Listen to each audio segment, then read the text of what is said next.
Da zeigt sich, dass PolitikerInnen Instagram vor allem nutzen, möglichst nahbar, authentisch und sympathisch zu erscheinen und die eigentlichen politischen Inhalte gar nicht so relevant sind. Allerdings muss man ganz klar sagen, ein Like auf Instagram ist keine Stimme an der Wahlurne.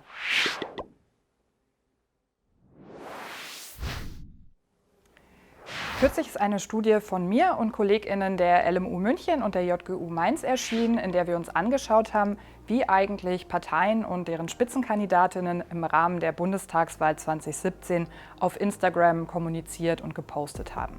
Dabei ist zunächst aufgefallen, dass in ganzen 85% der Posts von den Spitzenkandidatinnen tatsächlich sie selbst zu sehen waren. Das heißt, das Ganze ist sehr, sehr stark personenzentriert. Das zeigt sich auch in der weiteren Forschung, dass die Politikerinnen auf Instagram vor allem das Ziel verfolgen, möglichst nahbar, authentisch und sympathisch zu erscheinen und die eigentlichen politischen Inhalte gar nicht so relevant sind. Bei den Accounts von den Parteien sieht es schon wieder ein bisschen anders aus. Tatsächlich werden hier auch häufiger sachpolitische Themen angesprochen. Das zeigt sich auf einer inhaltlichen Ebene tatsächlich auch daran, dass viel häufiger mit Text in den Bildern gearbeitet wird. Zum Beispiel nutzen sie diese Zitatkacheln, die wir mittlerweile wahrscheinlich alle kennen, oder aber auch posten Bilder, die eigentlich an so typische Wahlkampfplakate erinnern, wo also ein großer Slogan über ein Bild gelegt wird, um es einfach zu schaffen, auch Themen auf Instagram zu kommunizieren, die man schwer nur in einem einzigen Bild wiedergeben kann. Stellt sich natürlich die Frage, warum ist Instagram eigentlich so attraktiv für Parteien und Politikerinnen? Da ist zunächst einmal natürlich die Möglichkeit, dass sie ihre Inhalte eigenmächtig gestalten und kommunizieren können, genau so, wie sie das gerne hätten und genau dann, wann sie das wollen. Das heißt, man hat hier einfach viel mehr Freiheit im Vergleich zum Beispiel zur Berichterstattung in der Presse. Ein weiterer Punkt, Instagram ist natürlich ein soziales Medium. Das heißt, es gibt auch vielfältige Möglichkeiten, in den Austausch zu treten mit den Nutzerinnen und Nutzern, zum Beispiel indem man auf Kommentare antwortet oder Umfragen in Stories macht.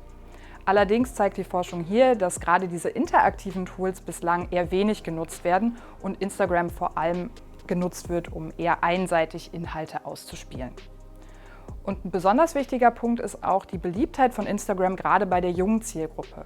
In der Gruppe der 18- bis 24-Jährigen, die jungen Erwachsenen, da spielt Instagram für die Nachrichten- und Informationsnutzung mittlerweile wirklich eine ganz zentrale Rolle. Das heißt, man hat hier die Chance, gerade diese Gruppe auch mit Inhalten und eben auch mit politischen Inhalten zu erreichen. Allerdings muss man dabei auch sehen, dass eine Mischung aus den Algorithmen von Instagram und die Tatsache, wie sich die Nutzerinnen selbst auf der Plattform verhalten, letztlich dafür sorgt, dass sich vor allem diejenigen auch mit politischen Inhalten auseinandersetzen, die sich schon dafür interessieren. Das heißt, das Potenzial, hier auch wirklich neue WählerInnengruppen zu erschließen, ist eher gering.